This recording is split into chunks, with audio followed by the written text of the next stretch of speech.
એમાં આપણે M45 નામની દવા વાપરી છે. મેન્કોઝેબ 75%, એની ભેગી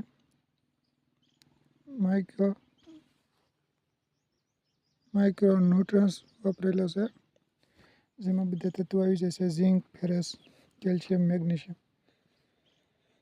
એનાથી આપણે છોડવાને પોષણ મળી રહે.